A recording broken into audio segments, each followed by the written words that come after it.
June is Audiobook Month. Join Viviana, the Enchantress of Books, and the Audiobook Lovin Series as she celebrates the authors and narrators who bring your favorite stories to life.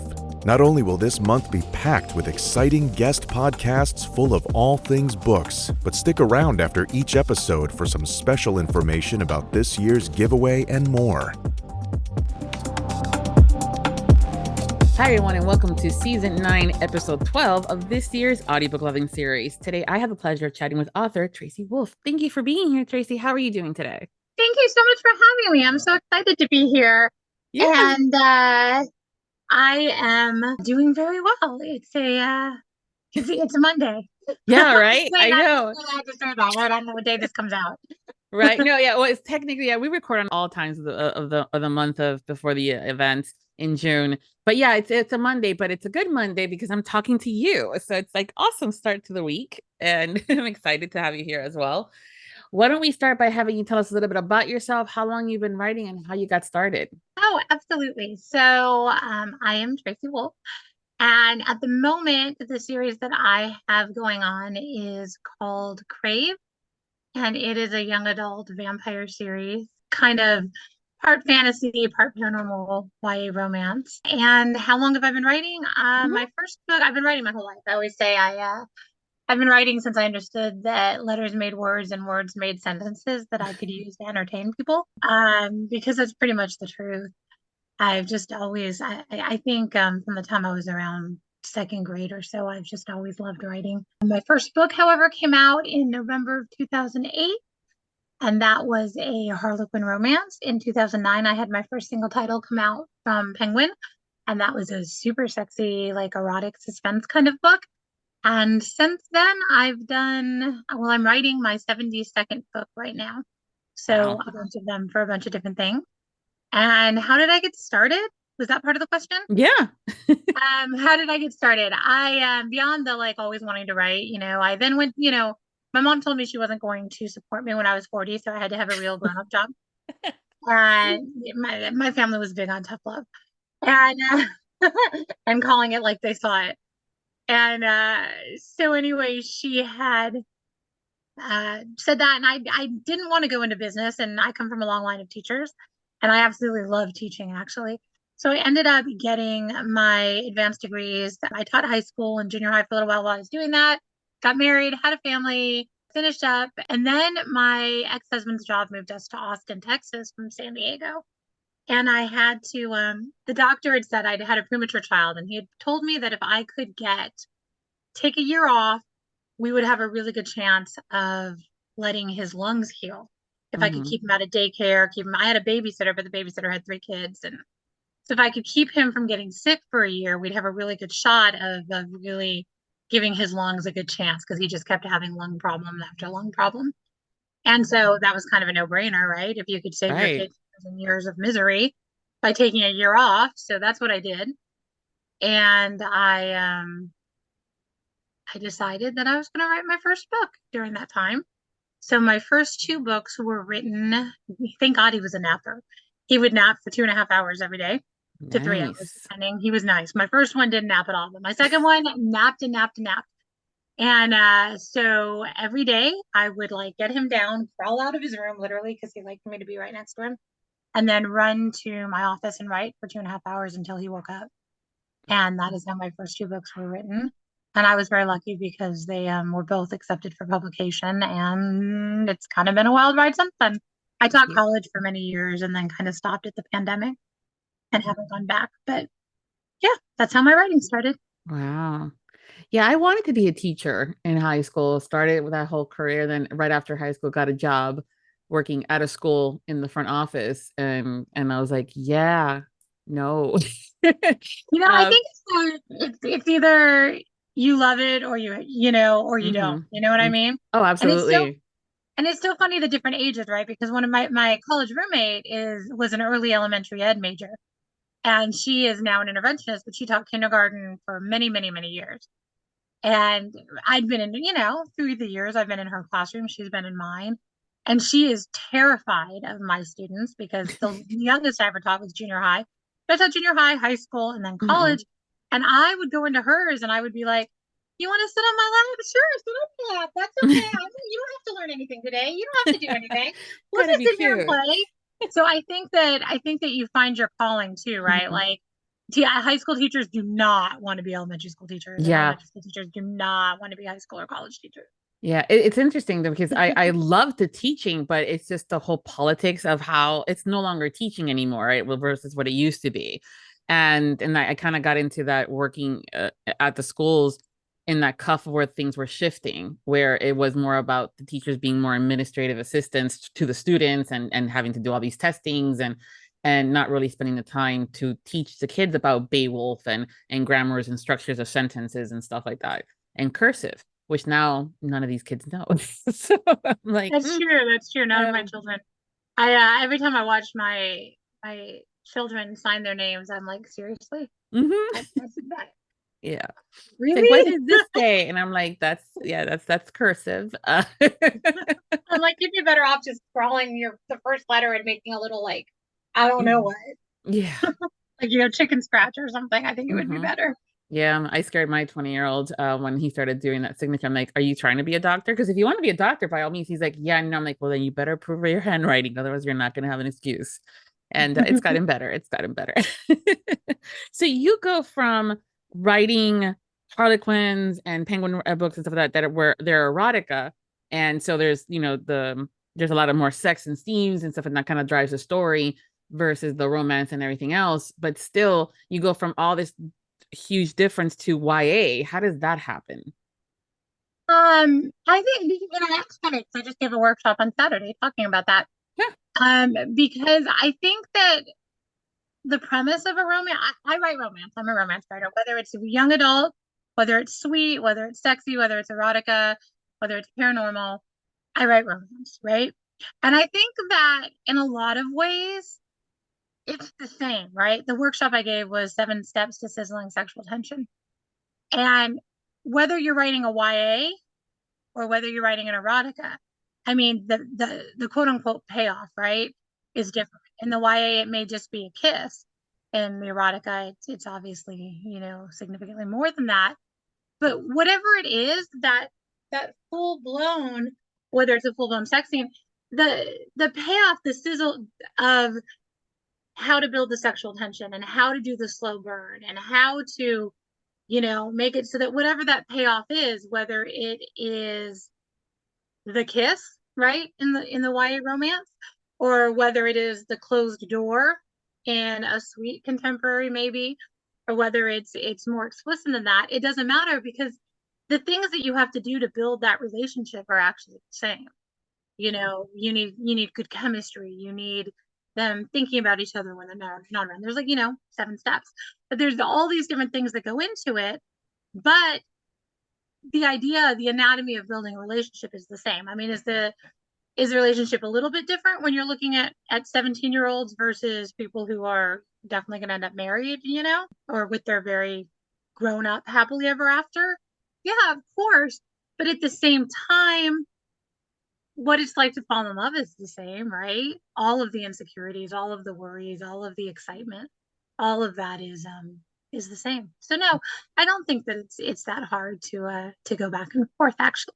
Okay. I mean, it makes total sense. And when it comes down to as the story main body, the bones of a good story, they're basically the same. And as you were saying, it depends on how far you go. Do you find it difficult to write some of these more intimate, sexy scenes? I know some authors are like, they'll do the insert sex scene here or inserts, other kind of, tension scene there. Or do you write through the whole process? That's really interesting because I'm one of those writers I have to write in order. So I can't like skip around. I have a friend who can like write all the different scenes and then piece them together into a book. And I'm like, Oh, God. that is so incredible because I would die if I had to do that. Like I would just like, I don't even know what I do. So it has to go in order.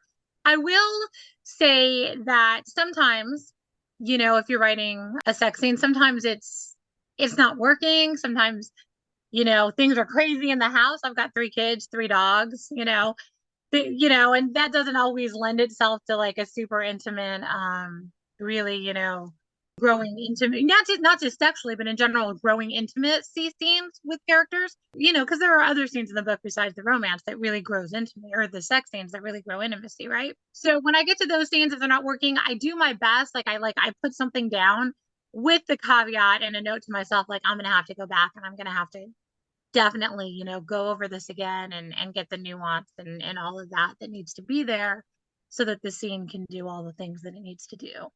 So yes and no, I guess, is my answer. And a friend of yours, my biggest fear of doing anything like that is accidentally getting something in the wrong order and submitting it. I'm like, no. Oh my gosh. I had this friend one time, she was writing this book and it was like it was like the biggest book of her career. And I remember it was 3 days before she submitted it.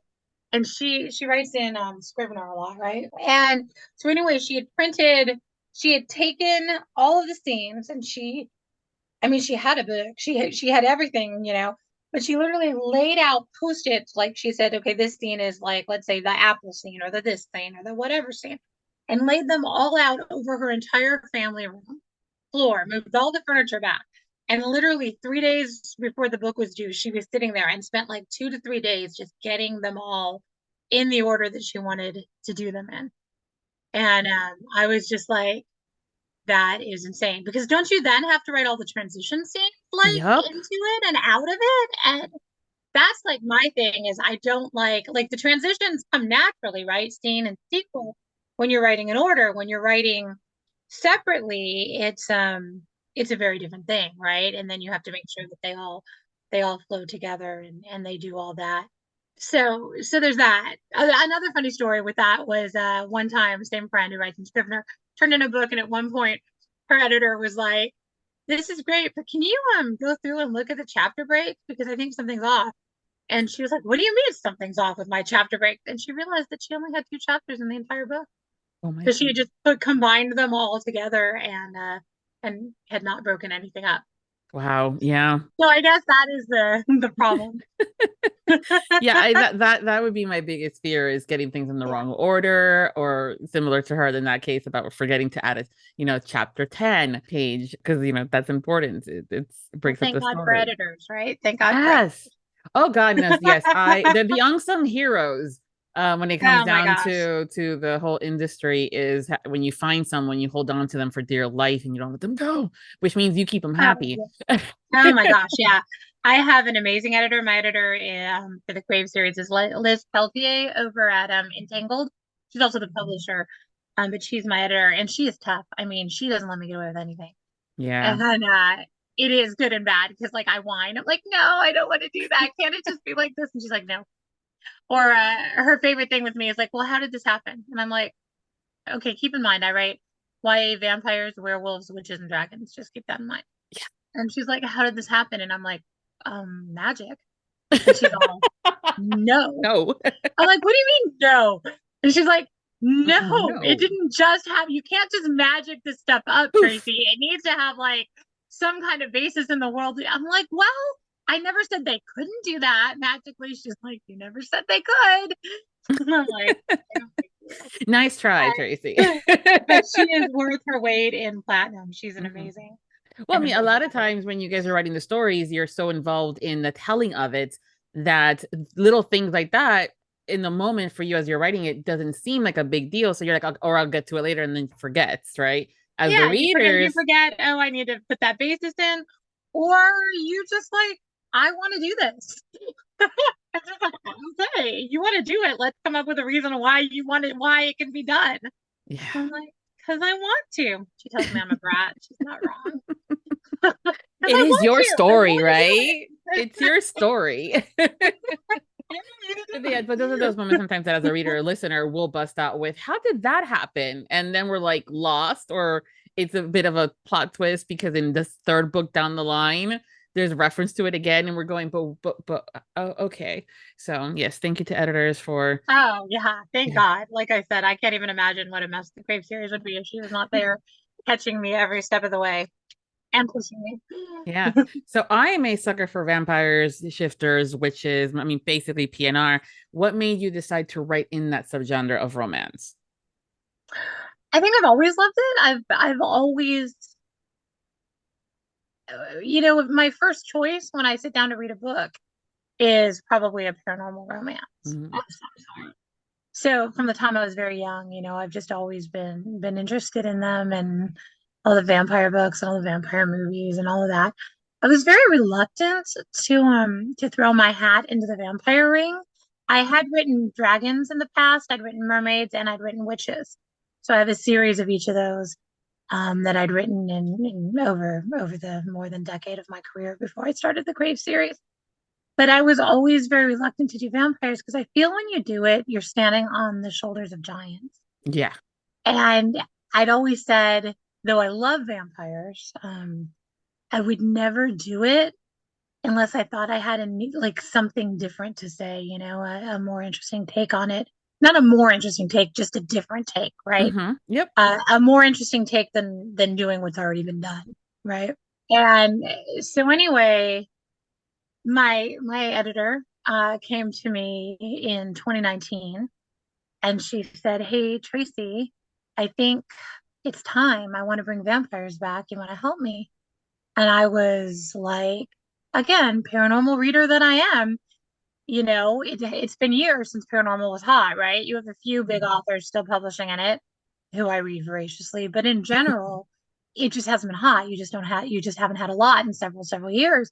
So Yep. I was like, if this means like bringing vampires back, if it means like paranormal is going to come back and I'm going to have all these cool new books to read, well, yeah, anytime. And anytime I get the chance to write paranormal, I pretty much jump at it. So I was like, absolutely, I want to do this. And so I just had to like kind of conquer my concern and my fear. And again, I was very lucky because I was with Liz, and she definitely wasn't going to let me do anything, that she didn't think was my best work. So we here we are. The first book came out in April 2020, and the sixth book and the last book in the series comes out in 2 weeks from Yeah. today, tomorrow. Yeah. Wow. And so how do you feel about writing the end to a series that has been such a huge love and the fandom just loves the Crave series? How does that feel for you? Oh, thank you. It is bittersweet. I think it's so interesting because I think the book itself can be bittersweet. And I think that the reason for that is I had all the feelings right when I was writing it. I'm excited to have completed the arc for these characters that I've grown to learn, love so much, and excited to finally get to the end of the story or to the end of this part of the story. At the same time, I've grown to love these characters a lot, and I'm going to miss them so much. And I think that I have the most incredible fans. I really do. I say that, and I know that all authors say that, but I mean it. Like, and it's just true. I mean, I will tell you, when I went to book signings, when I was on tour, I was on tour for 3 months over 2022, I guess it was. Yeah. And I would tell all of the booksellers, like, I have the best fans, and they would, kind of nod at me. And then at the end, they'd be like, "You were right. You have the best fans." I'm like, "I know. I just do. I don't know what you want me to say." And so, the idea that, yeah, that I don't know that we're all going to be moving on is sad to me because I've come to love so many of the people in my fandom, and yeah, I'm gonna miss the Crave series. I am doing a spinoff, so hopefully we will all like that and enjoy the new characters that I'm working on. I'm very excited. I'm writing the first book of the spinoff right now, and it's very different than Catmere Academy, which is the school that they go to in Crave. But I think it's going to be just as much fun in its own way. So hopefully. Yeah. Well, when we find an author that we love and adore, it becomes to a point where we're like, whatever you write, we're just going to continue to follow. So just keep doing you and we'll follow. So that's the thing that when we meet again, when we have someone in our lives that's an author that does that, it doesn't matter. I mean, today, when you want to do self-help, okay, great. Tracy Wolff writes self-help, so we're buying it, right? Oh, please no. I can barely help myself. I definitely don't think I need to be offering tips to anybody else. But yeah, I am the thing that is exciting is I am starting a new series. I have a new series that starts actually in July called Starbringer, which is very different. It's a new adult, so it's a little sexier than the YA. Set in outer space, outer space. So it's sci-fi, and it's seven misfits, like stuck on this ship that's not doing what it's supposed to do while the entire galaxy is trying to kill them. We kind of call it Firefly meets the Breakfast Club. Oh. And it was so much fun to write, and it was really fun to play with new characters. It's really nice with characters, but it's also fun to play with new ones and do something new. So I'm very excited about that coming out in July. Wow. Firefly meets the Breakfast Club. Yes. Now That's I'm just worried, like and the great thing is, right, the things you love to do as an author, you get to take from series to series with you. Like, I love to create ensemble casts. And I love banter, and I love building these, like, hopefully really powerful romances, and you get to do that, in whatever series you go on to, so that's nice. Yeah, it is. And we love it when the characters, whether it's a spin-off series, we get to see them again pop in and out. Or Yeah. I know sometimes as authors, you guys will continue to write in the same world, but then all of a sudden the kids that were teenagers and you finish that story all of a sudden are adults, and we get to peek in like, whoa, what are they like as an adult? Or even brand new series is always great. But I love that analogy of because those are also two huge fandoms that thanks to social media and the pandemic has been getting new fans in there, so they'll have an idea more or less as to what all that's about. Absolutely. So we'll see. Hopefully, I'm, like, on tenterhooks to see if people are gonna like it. When you start a new series. Oh yeah, Well, I don't think that's even fair. I think whenever you put a new book out, I have Cherish, which is the last book in the series, coming out in 2 weeks, and I am just as nervous. Like, what if they hate it? What if they think I didn't do the characters justice when I ended the series? Of course, you have all the worries. So, I don't think it's just starting a new series. I think it just is, writers are who we are. Yeah, but I love that you guys still get nervous and are a little trepidatious when it comes down to the release, because otherwise there's this otherness, right? When you don't care, or you're so fucking conceited that you don't really care about anything else, right? It doesn't matter how it does, or the fandom or anything. The fact that you're still nervous and excited is a good thing, and we love seeing that too, because we know that you care then. Well, absolutely, I care. I care so much about doing right by the characters. I care so much about my fans. I think I would write. I think even if I never got published, because again, it's been a thing that it's just been a compulsion my entire life.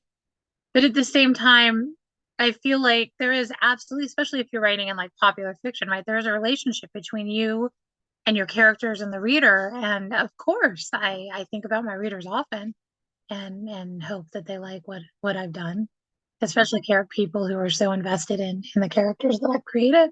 I feel very blessed to have them, and of course I worry, oh my God, what if they hate this? I'm sure they will love it. I'm sure we all will. You being like one of the top five as far as like the publishing houses, the big five as they used to call them, I think they're still 5. This industry keeps changing. It used to be the big six, and now it used to be the six and 5, and I'm like, wait, who bought who what recently? Are they still? It's like changes every day, right? Exactly. That doesn't change. At least some things are consistent in life. When it came down to having your titles in audio, how is that different? Because I mean, we know a lot when it comes down to the indies, because they have a lot more control over things. How does your book become into audio? Were you part of that process? Same thing with casting it. And it depends on, like, what you're talking about. I'd have to think for a second. I don't know. Let's just say, and my number could be off a little in either direction, I have probably 20 some audiobooks at this point. And I think that in every house that you're at, it kind of depends on how much interaction you have. And I think how successful the series is also helped in how much interaction, or how much they ask you for. I will say that the people doing the audiobooks for Crave are incredibly receptive, and they always ask, like, they send me several narrators, and what do you think of this narrator? What do you think of that narrator? I have like such an incredible narrator in Heather Costa for Grace. I think she just does such an incredible job with her, and I'm really lucky that we found her. But in some of the other houses, it was just like, oh, we've sold you right into audiobooks, and then they send me the audiobook when it's done. So it kind of just depends on the thing. I will say that working with Entangled, I think that again, Liz Peltier, the publisher, is very adamant about her writers being a little more involved. So even from the very beginning, I had a Shake and Dirty series with them many moons ago. And even then, they would be like, hey, here are some narrators. What do you think of them? So she's very, very good about making sure we at least have, you know, some input into what's going on, which I Yeah, appreciate. absolutely. And especially because casting is so important. And I think sometimes the big five tends to forget that you also know your characters the best, and having at least like, can you give me your top two, and then I can at least decide to, and or tell you, no, not them, please. There's an accent that they're just not capturing correctly. But I'm glad that you're happy with how the audiobooks have come through, because sometimes I know that again, with not no much control, you're like, yeah, okay, yeah, as long as the fans love them, I'm good. All right. Yeah, no, like I said, they've taken really great care of me. And we've sold the new series into because they've done such, such amazing work. They've, the new series is there, and as will be the spinoff. Because yeah, I'm really pleased with how they turned out. The thing is when they go to pick an audiobook narrator, this is the same thing when I get the question, like if you're going to dream cast your book. I know a lot of authors have mood boards and they kind of set all that up and they have pictures of people and all that. And I don't, because they kind of live in my head, right? So it kind of doesn't matter when any audiobook narrator, they like, let's say they give me 3 or they give me 5 or whatever. And I listen and I'm like, well, they sound great, but no, that's not Grace, that's not Hudson, that's not Jack, that's just not them. Because it's not the voice that I hear in my head. So I think, especially at the beginning, you have to get past that and you have to say, okay, who sounds like it could be, who sounds like somebody that I like. And then like I said with Heather Costa, now however many books in, I'm like, yeah, she's totally Grace. Did she sound like Grace when I first heard her? And no, that's not how Grace sounds in my head. But yeah, no, now I love it. So I think you have to always kind of step back from that too and just be aware, because nobody actually exists who looks exactly like your character and sounds exactly like your character because they're in your head. Yeah, I think that's I sometimes when people are reading with their eyeballs and then they're like, oh, let's give this audiobook thing a try. It puts them off a little bit sometimes, because as we're reading with our eyeballs, we are hearing the heads and the characters based on what you as the author provide us as descriptions and things like that, plus our own interpretations. And then we're hearing and we're like, no, that's not how they sound. And others are like, no, you sound way better than you did in my head. Keep going. And so it works out. But Heather is fantastic, and she's actually doing solo narration for Cherish, from what I'm seeing here in the pre-orders for your for that last title. So What I'm did you excited. say she's doing what for Cherish? Solo narration, so she's doing it all by herself, Yeah, unless solo yeah, narration. yeah. So that's always exciting too. Sometimes some listeners love the solos, or they'll prefer the duels or the duet or the multicast, and there's no wrong way to do it, honestly. I Well, I mean, think. to be fair, she's pretty much always done solo narration. We have at the end of each book, we have 3 chapters from the hero's point of view, 2 to 3. And that's where like the last 3, or that's where the second narrator has come in. But the whole book is told in Grace's point of view. So she's always done that. The only one that's different is Charm, where I've did alternating points of view between Grace and Hudson. And then we had 2 narrators who did, but she's always kind of done the whole book. Yeah, see, So yeah, I've eyeballed read these instead of listened to them. But it's interesting though too, because when that's happened sometimes where 2 narrators are listed and then one of them only does the epilogue or the prologue, or like in yeah, your case, the exactly like last 3 that. chapters, and you're going, wait, what happened? Mhm. And yeah, kind of wish that they would tell us that in the descriptions, but Yeah. So one day that's Audible, why, one day Audible. yeah, exactly. So that's why I always refer to as like Heather as my narrator. I Yeah. know that we've had a couple different narrators for the guys, but Mhm. Heather's my main narrator. She's great. Yeah, no, she's awesome. One of the things I love to do with my guests is play the game of 2 truths and a lie, where you tell us Oh, 3 nice. things about yourself and we have to figure out which one's the lie. Nice. Okay. Do you have your homework ready? Sure. Absolutely. Well, if you're ready, whenever to tell us your 3 things, we'll go from there. My 3 truths, or my 2 truths and my lie. I love to skydive. I am obsessed with makeup. And I have 2 little baby Yorkies that I adore. Wow. Okay. It's all in the details. I know you have dogs, but I don't know if they're Yorkies or not. Ooh. And you are fabulous on point, by the way, with your fashion, your makeup. And I got to see that in person a few months ago. So I was like, Yeah, okay. I appreciate that. Yeah. Yeah. No, as someone that tries and not very, I'm always the girl that just like I'm comfy for things. Oh, I think you look great. I thought you looked amazing when we met. Thank you. I try. Amazing, of Yeah. course. But I I think was everybody like, just has to find their style. yeah, but I saw you and I'm like, oh, that's kind of like what I want to do when I grow up. Because it was so on point. Oh, thank you. Yeah, and totally, and your personality is just fantastic. If you guys have never met her in person, I highly suggest that you go to an event that she's attending, because it's just the energy and the brightness and that's just the complete like loveness kind of comes out, and you're just having a better day afterwards. So definitely, if you need Oh, that. you're so kind. Thank you for Oh, saying that. yeah, no, of course. It's important, I think, to kind of let people know, like, thank you for the energy. It's always in a world where people can be bad, and scary. What are you talking about? I have no I idea what you're yeah. talking about. I tend to gravitate to the shinies. And so I'm like, ooh, I love you. Oh, Yeah. you're so sweet. Thank Well, I loved you. meeting you. I really Yeah. did. You were fabulous. Thank you. I Yeah. was so excited when you invited me to come on. I know I was like, okay, trust me, I went through a back and forth of nerves, not ever doubting of wanting to invite you, just like, no, she's gonna say no. No, maybe she'll say yes.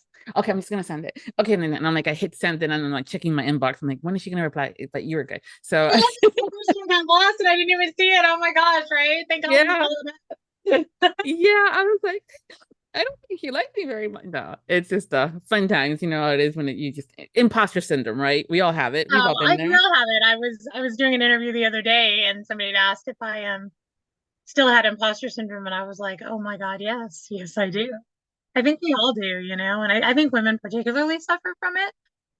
For some reason, it's like we don't want to acknowledge our worth, I think sometimes. And but yeah, no, of course. I think that all writers suffer from imposter syndrome, and I don't think it matters. Like, I mean, the idea that people want to read about what's in my head and the characters that I create, this thing I've been doing since I was like in second grade, that's amazing to me, and it will always be amazing to me.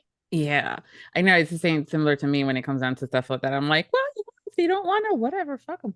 At this point, after 9 years of doing this, I'm like, you know what? I'm good. I'll find someone else, and I always do. So it's no worries there. But I'm still completely imposter and nerves. But I was so excited when you had said yes, and then I'm like, yay, it's this time we're gonna hang out. So going back to this real quick, skydiving, so jumping out of a perfectly well plane, plane that works great. Obsessed with the makeup or the two baby Yorkies. I'm like, skydiving is the lie. You are correct. I do Okay. not like skydiving at all. Have you ever been skydiving? Yes, I do not like it. I got roped into it and once, and I was like, "This is why would anybody deliberately jump out of a perfectly good plane?" So yeah. Yeah. Goodness gracious. I mean, like, I got roped into going on Splash Mountain when I was in 8th grade because my guy best friend was also the one that I was crushing on, and that's the ride that he wanted to go on and said, let's go. I'm like, sure. Skydiving, no. Oh yeah, no. So yeah. But anyway. Yeah. I'm sure there's a story there. We'll talk about that over drinks at the next event that we're hanging out together. Exactly. But I do have two baby Yorkie. Like I've always had a dog. I always loved dogs, but I've never had like tiny dogs before. And mine was like 6 pounds, and they're my babies. Like it's so strange. I just adore them, and it just feels different when you have these little doggies that you like, cart around with you versus, I've always had like big dogs, German Shepherds, standard poodles, huskies, and I've loved them all, but it's just different.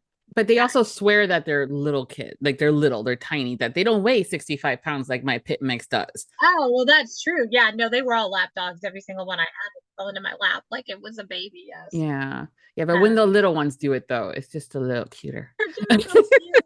They're just so cute. Yeah. Yeah. It's like they just perfectly fit. It's like, I get it. I understand. That's how Atticus got me. He's a Chihuahua mix of someone got rescued from Puerto Rico after some storms about 3 years ago. And when PetSmart has puppy adoptions and you're having a really shitty day, you're going, I'm going to go hang out with some puppies because, that makes you feel better. And I was so not going to take anyone home because I did not need another dog. There was other stuff going on. But then I'm holding him, and of course, they're all so adorable and cute. But then he puts his two paws right up against my lip and gives me a kiss. And I'm like, fuck. What are you going to do with that? I mean, you got to take that home. I know, I can't. It's like, yeah, I'm sure he looked back saying suckers. Oh, I know. I think mine do that now. They just look at me and they just melt, Yep. Or they whine if they know that I'm going somewhere. Yeah. Like the other day, last week, I had to go into San Antonio for an event. And my partner has this little suitcase that she's put together for me that has like all of the stuff that I need with my swag and like all of the things for the event, right? So, but anyway, he also knows because I was on tour for 3 months and I would be home for like a couple days and then leave again and then come home for a couple days and be gone for 3 weeks again. And that went on for, like I said, for 3 months. So he saw the suitcase and he was beside himself, just beside himself. And I just whined and cried for like the entire. I'm like, I swear to you, I will be back at like 8 o'clock tonight. I promise. And he was just not having it. One of them. Yeah. No, I have a Yorkie too that I inherited from my mom when she passed. And when you're at the house, you're wearing your comfortable house clothes, right? But then you got to go outside and people in public. And so you change. And he's learned that when that outfit change happens, I'm leaving. You're going to leave. I know. And he looks at you with this betrayal and sadness. And he literally starts shaking now. And I'm like, listen, I know I'm a sucker for y'all, but I ain't stupid. You're fine. Stop it. And he looks at me and he shakes. I'm like, no, I still got to go out. Trust me. I don't want to people, but I have to. But yeah, they're smart doggies. It's cute. And of course the makeup. Dude, what's your favorite line? Do you have a favorite type of makeup? My favorite line, I have a few, honestly. For a really long time it was MAC. But I'm also a huge Urban Decay fan. I actually also really, really like my mind just went blank because she changed it. Lady Gaga's makeup line is really good. Oh yeah, Haas? Was it Haas? Yeah, is it still Haas? I thought when she rebranded, she had changed the name. I kept wanting to say Haas. Yeah. I really like. She has like amazing eyeliners. Like really, like it's like butter when it goes on. It's amazing. Nice. Yeah, I got the lipstick of when it first came out that she was doing a special. I think it was via Amazon. She was doing the lips glosses and the lip liners. And that's one of my things that I'm like, if anything, at least at the very minimum, I'm wearing lipstick. If you see me in nothing else, that's like lipstick the mom. Yeah. And so I grabbed it and oh my God, it is so good. It's so good. It's really good. I really, really like it. I'm gonna have to try out the eyeliner now. I'm gonna see if that works out. I have Ipsy, so that's how I'm like, okay, well, I'm gonna do this thing. I'm gonna start getting a little bit more me and figure this stuff out. Might as well do like the Ipsy where they send you a bunch of different things. Yeah, of course. Do you get the big one? I get like the big glam bag, the one that has the like full size products in it. Yes, I thought I was upgrading. And it turned out I just added, so I get the baggies, the little ones where I get the trial sizes, where when it comes down to going to convention, it's fantastic and traveling. And then I also get the full size ones too. So I try when I had to select products, I try to either that they match or align, or if I got one first and they have it in the larger size, I'll try to get that. But yeah, it's I have, it's like, oh, every month. And at first you're like, it won't be, yeah, it's a lot. Oh yeah, it's so fun. Yeah. Yeah. But at least I tried. Huda Beauty. I love Huda Beauty too, which they've sent a couple products in the Ipsy glam bag. But I think Huda Beauty has some just beautiful colors, and her face care and stuff is really cool. Yeah, it's been good because especially as someone that I have like rosacea, so my skin sensitivity is really important and hypoallergenic, just so not to aggravate it. So being able to try some of these newer products is great to try that way, especially when you're like, I don't know what I'm doing. I'm watching YouTube tutorials. I have friends that know how to do makeup, and I'm like, what do you want to do? Which one goes first? Am I supposed to be moisturizing or the serum? They're like, do I need to write this down? I'm like, yeah, you do, and send me to me. But yeah, it's also one of these things too, when you go to conventions, you kind of get to try out a little bit of everything, right? Authors that you've never read before, or genres that you were like, I don't know. And then you have that conversation with the author and you're like, oh yeah, mine. And then you get adopted. What's one thing that you love about going to the conferences and the signings? Oh, I'm one of those rare extroverted writers. So I have a lot of friends who go, and they love to do it, but they also are like super drained. I just get more and more excited about being there. I love being able to interact with other writers. I love being able to interact with my fans. That will always be my favorite thing about conferences. Yeah, I mean, what's not to love about a bunch of people who love Books, romance right? books, Yep. right? You get like a million book recommendations. So you come home with like all loaded up with like who you have to try, what what you're gonna read next. And that is so much fun too, right? Or my favorite is when I meet someone that I've never read before, would have probably never picked up for, any reason, either from the genres to the subgenres and stuff like that. But then you meet them and you're like, oh my God, I love her. So it doesn't matter, I'm gonna read it. And then you find something new and Right? you're like, yay. When I was in Denver where I met you, I met a couple authors, self-published authors who I'd never met before and never read before. And they were so sweet. They gave me one of their books and they are so good. Yep. And yeah, I really enjoyed it. And yeah, just also being able to meet people who have read another author, like an author that you love, right? And then you get to like gush over them to people besides your family who look at you like, are you gonna stop talking yet? Like, Yeah. do you really have to listen to more? Like, these people don't actually exist, right, Mom? So yeah, it's really fun to have people to meet people who like love the same books you love and just be able to just talk about them and not have everybody like, okay, are you taking me to practice or Yeah. I mean, yeah, the energy there is stuff, and just be able to kind of allow yourself to be more you because yeah, of the be just a topic is fan, fantastic. right? Just fan for people who care and wanna fan right back with you and about whatever series you love. Yeah. And I also love how you guys, regardless of the level that you're at, whether you're brand new or you've been writing for a while or you've done this for years and eons, and when you still have that one author that you yourself love, you go right back to being a fangirl. And Oh and yeah, it it and doesn't I matter. love it. Yeah, I love that seeing that. I'm like, Oh yeah. oh. No. Yeah, you totally fan over. Yeah. It's gross. It's not gross. I love it. I've helped create some of those moments, and because I love surprises and being able to make people happy, and to see that moment where you have to someone that is established, or like I said, or either brand new, to meet their someone that inspired them to start writing, or their heroes and stuff like that. It's fantastic, and it's like, yay, see, they're just like the rest of us. Oh my gosh, my first RWA convention Oh was yeah. in Reno in 2005. It was when I had first decided that I was going to write a romance novel. We had just moved to Austin. I left my husband in charge of my two children at that time. I didn't have my third yet. And went off, did not know anybody, did not know one person at RWA. Usually you go with like your chapters. I hadn't even joined my local chapter yet, so I didn't know anyone, but I just knew I really wanted to do this thing. I wanted to write a book and I wanted to write a romance novel. So I went off to Reno and that they had Nora Roberts, who I've been reading since I was in like sixth grade, literally. They had Nora Roberts doing one of the speeches. They had Susan Elizabeth Phillips, who at the time was another big author that I loved, that I had grown up reading when I was young. I think very often the ones that get you are the ones that who kind of made you want to write in the genre. You know what I mean? Yeah. Yeah. And I'm trying to remember who the third person was. Oh, it was one of my mother's favorite authors, Debbie Maycomer. And I was just completely starstruck. And then I found out that they have these things where you go in and they'll sign books for you and you get to meet them. And I was a huge Sherilyn Kenyon fan, huge Oh, Sherilyn love Kenyon fan. her. And this is just as she was exploding Yep. because you can always tell, right? Because they have like the author, there suddenly you have these authors who are like broken out on the sides or whatever. But she was still in like the big, the regular one with everybody else, and you have this long line. I'm just like, who's that line to? And there she was with the black swan on her head and all of that. And I fangirled so hard. Like I waited in line because she talked to all of her fans. I waited in line like 2.5 hours to talk to her.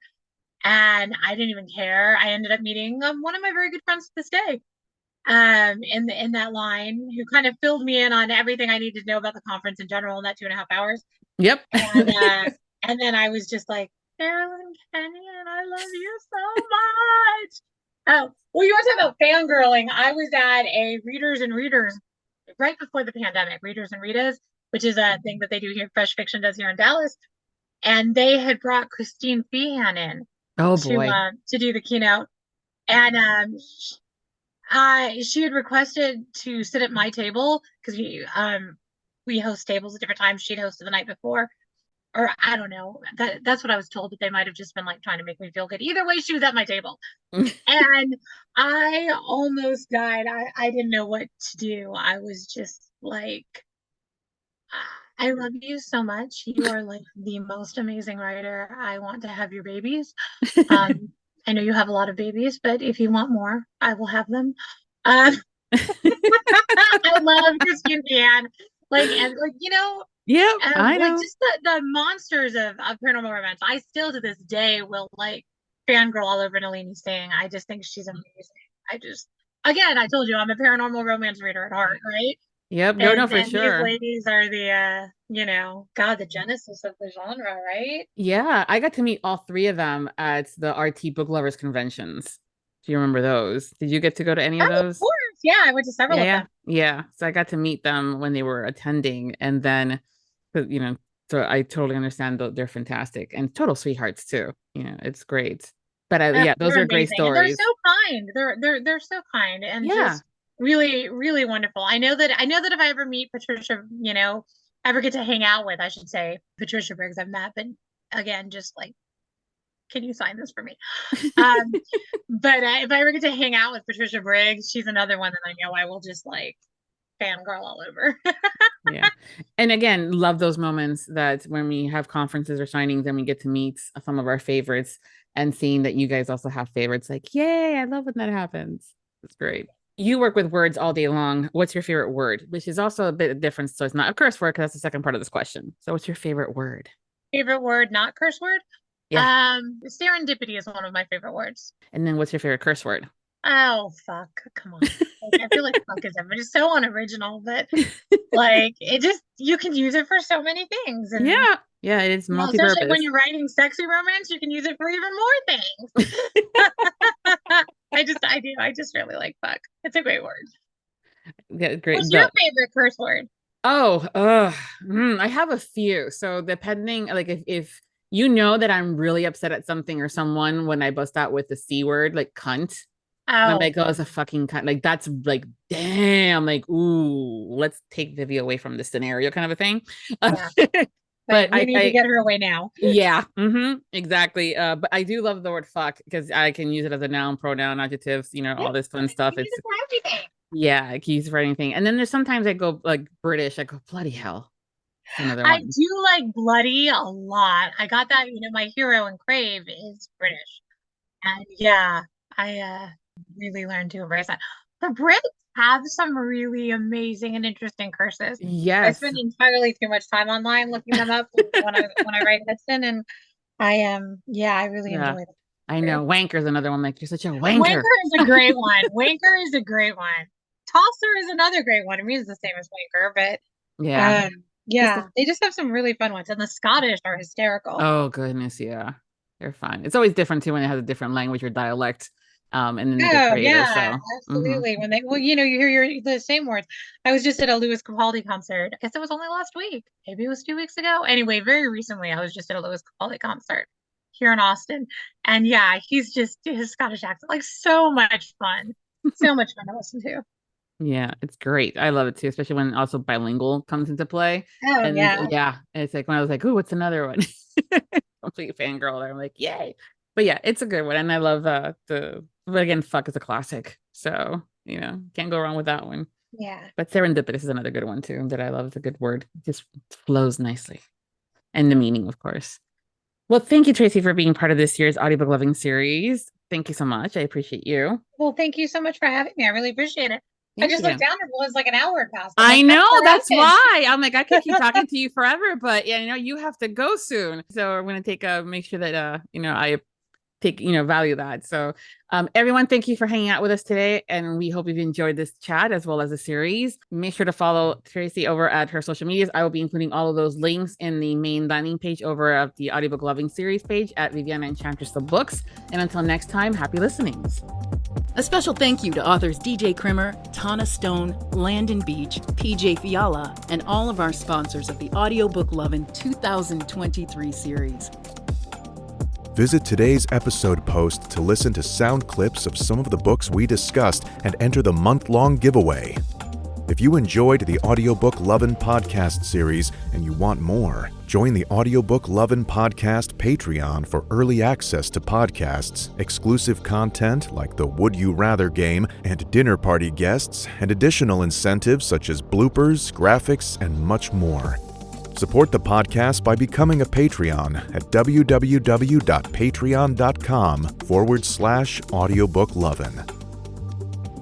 Thank you for joining Viviana and her guests for this podcast, and we hope you tune in again as we continue to celebrate Audiobook Month.